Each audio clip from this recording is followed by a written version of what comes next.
this is internal insulation using plasterboard that's backed with a foam insulating material. Practically you have to take off all the skirting boards, that's the first thing. Then all your electrics, your sockets and your phone points, they all have to be pulled forward like this because you're adding about 3 centimetres to the depth of the wall, so they all have to be moved. Round here, this detail is you also have to extend the windowsills because your old windowsills wouldn't be big enough. So here the builders put the new windowsill in, is getting ready to plaster. So having bonded all this to the wall, then the next process is to plaster over it, and I'll show you that upstairs. So this is ready for plastering here. And we've done the outside walls of the house, particularly focusing on the rooms where there are more than one outside walls. So this has got 3 outside walls, so it's the bedroom upstairs. So you can see the depth of it here. Okay, should we go upstairs? So here you can see the insulation again, that's the foam and that's the plasterboard. So we're going up the outside of the stairwell, which is a large external wall, insulating that. So this is ready to be plastered. And it is quite a difficult job. The builders have to cut everything in to fit, and where you've got things like banister rails or radiator rails, you have to put in blocks to support them through the foam board. Again, you've got electrics coming out here. But it's quite a filthy job. It's more dirt in the house than I imagined. So if we go this way,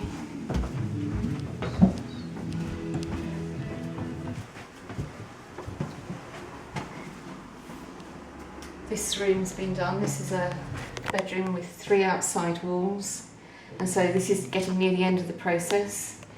We're waiting for the walls have been plastered, so it looks really nice now. It looks like a new room. You wouldn't be able to tell from the inside that it's got insulation on it.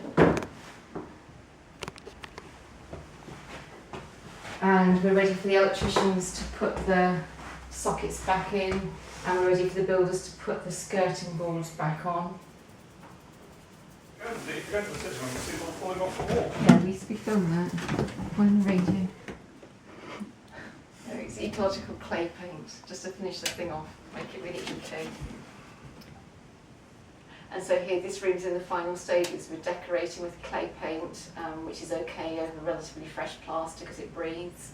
Then we'll be putting the skirting boards back, and my daughter will be able to move in again.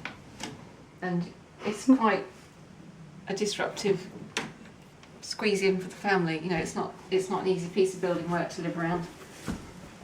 So if you're embarking on it, bear that in mind.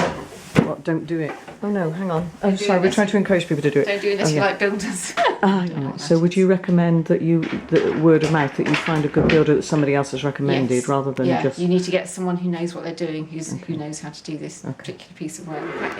Allegedly, it will make a huge difference. Use much less energy. Good. Well, there we go.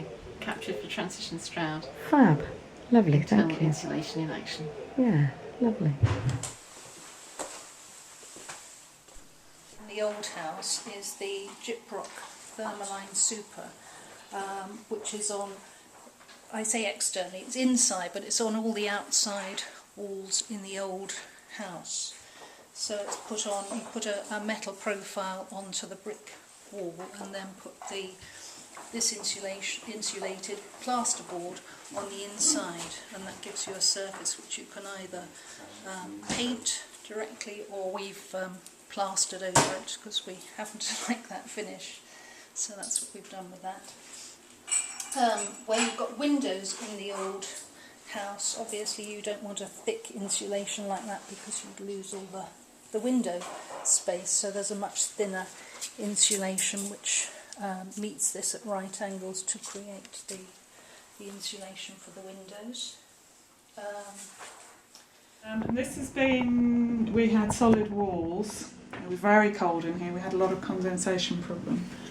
So we decided to put some solid wall insulation on here. We've got this on this wall, on this wall.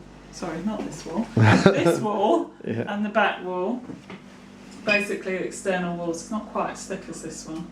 This is just a sample. And so it has taken a little bit of space off the room, but it's made a massive difference to the house. The house as a whole, not just this room, it's much warmer. We don't have any problems with condensation.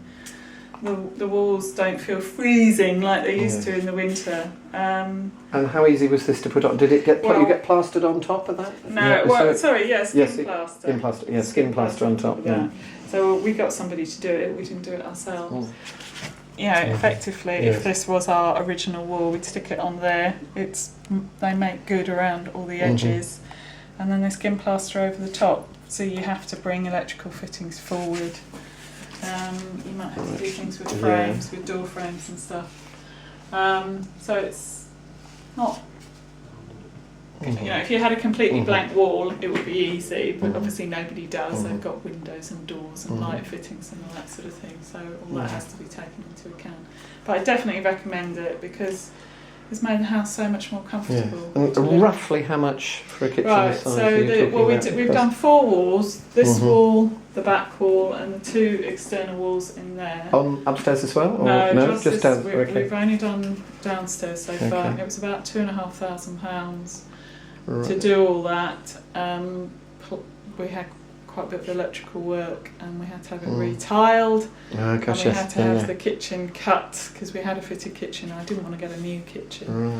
Right. So that was a bit of fiddling around. And how do they do the sills? Because you can't build on that, can you? Do they just literally come out to there and then? Yeah, there is no insulation on there. So right. Okay. So they come. I think what there is there's just this bit on the edge. Oh, okay. So a little bit of plasterboard or something foam, to. Yeah. Okay. Because obviously otherwise it would be. Yeah, I got you. Yeah. Here and the thickness here on the door jamb is to the wall that come to the wall did come to there, and then this is the additional added to it. sort of timber battering.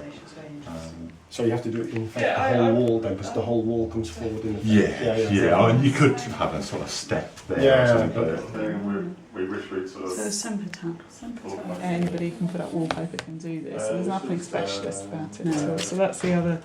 Does that actually, how much heat does that save then? Well, it's not as good as... We're talking about space. Yes. So you can't afford to put that amount on. They're always like that. So it goes on like wallpaper? Yeah, it's basically exactly like wallpaper. And how does that compare in price? It's expensive, but it's not as expensive as doing what we've had done. Yeah.